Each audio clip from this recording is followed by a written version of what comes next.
Hi, good morning friends. എല്ലാവർക്കും സുഖമല്ലേ? എനിക്കിവിടെ സുഖമാണ്. സമ്മറാണ് എന്നവർ പറയുന്നു, പക്ഷേ എനിക്കിവിടെ സമ്മറായിട്ടില്ല പേഴ്സണലി. അതായത് ചില സമയത്ത് നന്നായിട്ട് വെയിൽ വരും, അത് കഴിഞ്ഞ് കഴിയുമ്പോൾ ഭയങ്കര തണുപ്പായിരിക്കും. അപ്പോൾ ഇതുണ്ടല്ലേ, ജാക്കറ്റൊക്കെ ഇട്ട് ഒരു രക്ഷയില്ല തണുപ്പത്ത്. എനിക്ക് തോന്നുന്നത് വിൻ്ററിനൊക്കെയും കൂടുതൽ തണുപ്പ് ഇപ്പോഴാണെന്നാണ് തോന്നുന്നത്. കാരണം അതുപോലെ തണുപ്പാണ്. നമ്മൾ ജോലി കഴിഞ്ഞ് തിരിച്ച് വരുമ്പോഴേക്ക് ഇന്നലെ ആണെങ്കിലും നല്ല മഴയായിരുന്നു. മഴ കൊണ്ടതിൻ്റെ ചെറുതായിട്ട് കിച്ച് അത് കഴിഞ്ഞ് ഞാൻ കുട എടുത്തിട്ടില്ലായിരുന്നു.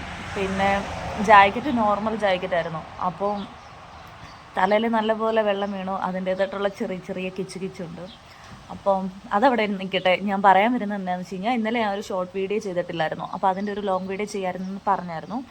അപ്പം ഇത്രയേ ഉള്ളൂ. പോളണ്ടിൽ അതായത് അടുത്ത മാസം തൊട്ട് 1-ാം തീയതി തൊട്ട് ഇവിടുത്തെ TRCയുടെ കുറച്ച് നിയമങ്ങൾ മാറ്റും അവർ. അപ്പം അതൊരു കൺഫർമേഷൻ. ഇപ്പോഴും ഇനിയിപ്പം നിയമം വന്ന് അടുത്ത മാസം സ്റ്റാർട്ട് ചെയ്ത് ആർക്കെങ്കിലുമൊക്കെ പണി കിട്ടിക്കഴിയുമ്പോഴായിരിക്കും എനിക്ക് തോന്നുന്നത്. നിലവിലിപ്പം പറയുന്നത് 90 ദിവസം. അതായത് നമ്മൾ ഇപ്പോൾ പുറത്ത് നമ്മുടെ നാട്ടിൽ നിന്ന് കയറി വരുമല്ലോ സീസണൽ വർക്കിന്, 6 മന്ത് വർക്കിന് നമ്മൾ കയറി വരുന്നവരുണ്ടല്ലോ. അപ്പം നമ്മുടെ നാട്ടിലെ ഏജൻസിക്കാർ പറയും ഇവിടെ വന്നു കഴിയുമ്പം അവർക്ക് വേറെ ഏത് ഷെങ്കൻ കൺട്രിയിൽ വേണമെങ്കിലും ജോലി ചെയ്യാം, അവിടെ ചെല്ലുമ്പോൾ അവർക്ക് അതിൻ്റെ ലീഗൽ പ്രോസസ്സ് എല്ലാം കിട്ടും എന്നിങ്ങനെ പറയും.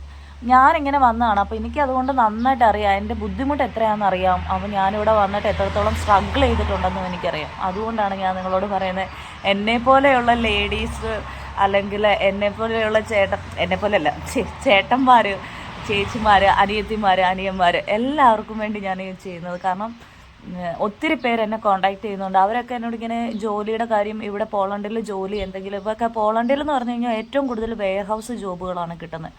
അപ്പം ഈ വെയർ ഹൗസ് ജോബുകളെന്ന് പറയുമ്പോഴത്തേന് നമുക്ക് നിന്ന് കുറേ നേരം, അതായത് 8 hours 12 hours ഒക്കെ നിന്ന് ജോലി ചെയ്യേണ്ടതുണ്ട്. പിന്നെ നമ്മൾ ഒരേ ഇരിപ്പിരുന്ന് ജോലി ചെയ്യേണ്ടത്. ഇതിൻ്റെ ഇടയ്ക്ക് നമുക്ക് ബ്രേക്ക് ടൈമൊക്കെ അവർ തരും. എങ്കിൽ പോലും ഞാൻ ജോലി ചെയ്യുന്നിടത്ത് കുഴപ്പമൊന്നുമില്ല, നല്ല കംഫർട്ടബിൾ ആയിട്ടുള്ളൊരു പ്ലേസാണ്. പക്ഷേ ഇതിന് മുന്നേ ഫസ്റ്റ് ടൈം ഞാൻ ജോലി ചെയ്തെടുത്ത് ഭയങ്കര പാടായിരുന്നു. അപ്പം അതുകൊണ്ട് എനിക്ക് അറിയാം. അതുകൊണ്ടാണ് ഞാൻ പറയുന്നത്. ഈ പോളണ്ടിൽ വർക്ക് ചെയ്യുന്ന എല്ലാവർക്കും ഇതിനെക്കുറിച്ച് നല്ലതായിട്ട് ബോധ്യമുണ്ട്. അപ്പോൾ അൺസ്കിൽഡ് ജോബ് ചെയ്യുന്ന ആൾക്കാർക്കൊക്കെ ആണെങ്കിലും നന്നായിട്ട് ഇതിൻ്റെ ഒരു എഫേർട്ട് എത്രമാത്രം ഉണ്ടെന്ന് അറിയാം.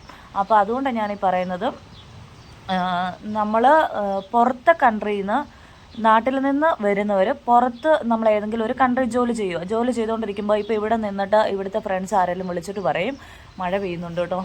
അപ്പോൾ ഇന്നത്തെ കാര്യം ഗോവിന്ദ. അപ്പോൾ ഇവിടുത്തെ ഫ്രണ്ട്സ് വിളിച്ചിട്ട് പറയും അതെ പോളണ്ടിൽ ഇന്ന ജോബുണ്ട്, അല്ലെ ഇന്ന വെയർ ഹൗസ് ജോബുണ്ട് എന്നും പറഞ്ഞുകൊണ്ട് വിളിക്കും. അപ്പോൾ കൂടുതലും അങ്ങനെ വിളിക്കുന്നവർ എനിക്ക് തോന്നുന്നു ഒരു 80% ആൾക്കാരും കമ്മീഷൻ മേടിച്ചിട്ടായിരിക്കും വിളിക്കുന്നത്. അപ്പോൾ ഇവിടെ നമ്മൾ ഒരാളെ ജോലിക്ക് കയറ്റി കഴിയുമ്പോൾ നമ്മൾ നമ്മുടെ ഏജൻസിയുമായിട്ട് കണക്ട് ചെയ്ത് നമുക്ക് അങ്ങനെ ഒരു കോർഡിനേഷൻ ഇവിടെ നടക്കുന്നുണ്ട്. അപ്പോൾ അത് പോട്ടെ, അത് അവരുടെ ജീവിതമാർഗം. അപ്പം അതല്ല ഞാൻ പറയുന്നത്. അപ്പം അങ്ങനെ ജോലിക്ക് ഇവിടെ വന്നിട്ട് ഇവിടുന്ന് ലീഗൽ പ്രോസസ്സ് എല്ലാം ചെയ്തു തരാം എന്നും പറഞ്ഞ് വിളിച്ചു കഴിയുമ്പോൾ ഇവിടെ വന്നിട്ട് അത് കൺഫർമേഷൻ ആക്കിയിട്ട് മാത്രമേ വരാവുള്ളൂ. ഇവിടെ വന്നു കഴിഞ്ഞ് കഴിഞ്ഞാൽ നമുക്ക് പോലീസ് പിടിച്ചു കഴിഞ്ഞ് കഴിഞ്ഞാൽ എന്തായാലും നമ്മൾ അതർ കൺട്രീസിലുള്ള ആൾക്കാരോട് എന്തായാലും പോലീസ് നമ്മളോട് നമ്മുടെ ID പ്രൂഫ് എല്ലാം ചോദിക്കും. എവിടെയെങ്കിലും നമ്മൾ പുറത്ത് പോവുകയാണെങ്കിൽ അവർ ഉറപ്പായിട്ടും ചോദിക്കും. നമ്മുടെ ID പ്രൂഫ് ചോദിച്ചിട്ട് പറയും, പാസ്പോർട്ട് കാണിക്കാൻ പറയും, നല്ല വർക്ക് പെർമിറ്റ് കാണിക്കാൻ പറയും, അങ്ങനെ TRC കാർഡ് കാണിക്കാൻ പറയും. അങ്ങനെ കുറച്ച് ലീഗൽ പ്രോസസ്സൊക്കെ ഇവിടെ നമ്മുടെ പോലീസുകാരെ നമ്മളോട് ചോദിക്കുന്നുണ്ട്. അപ്പോൾ അങ്ങനെയൊന്നും പെടാതിരിക്കാനും ഈ വേറെ കൺട്രിയിൽ നിന്ന് ഇവിടെ വരുന്നവർ 90 ദിവസം നമുക്ക് ജോലി ചെയ്യാൻ പറ്റുള്ളൂ എന്നാണ് പറയുന്നത്. പിന്നെ TRC കാർഡ് നമുക്ക് ചേഞ്ച് ചെയ്യാൻ പറ്റത്തില്ല, രണ്ടാമത്തെ കാര്യം. മൂന്നാമത്തെ കാര്യം, ഈ മാസം മെയ് 26 മുൻപേ വരേണ്ടവർക്ക് വരാം, അപ്ലൈ ചെയ്യേണ്ടവർക്ക് അപ്ലൈ ചെയ്യാം.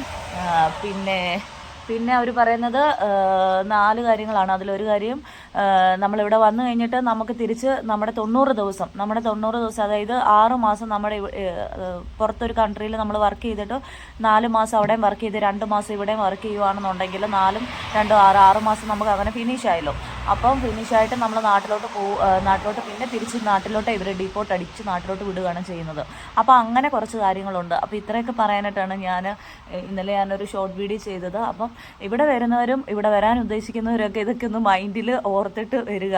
നമ്മളെ ഇവിടെ കൊണ്ടുവരാൻ ഉദ്ദേശിക്കുന്ന ആൾക്കാർ കൊണ്ടുവന്നു കഴിഞ്ഞാൽ എങ്ങനെയാണ്, ഇതൊക്കെയാണോ ഇവിടുത്തെ അവസ്ഥ എന്നൊക്കെ ഒന്ന് ആലോചിക്കണം. ആലോചിച്ചിട്ട് അവരോട് കൃത്യമായിട്ട് ചോദിച്ചിട്ട് വേണം പോളണ്ടിലോട്ട് എടുത്ത് ചാടാൻ.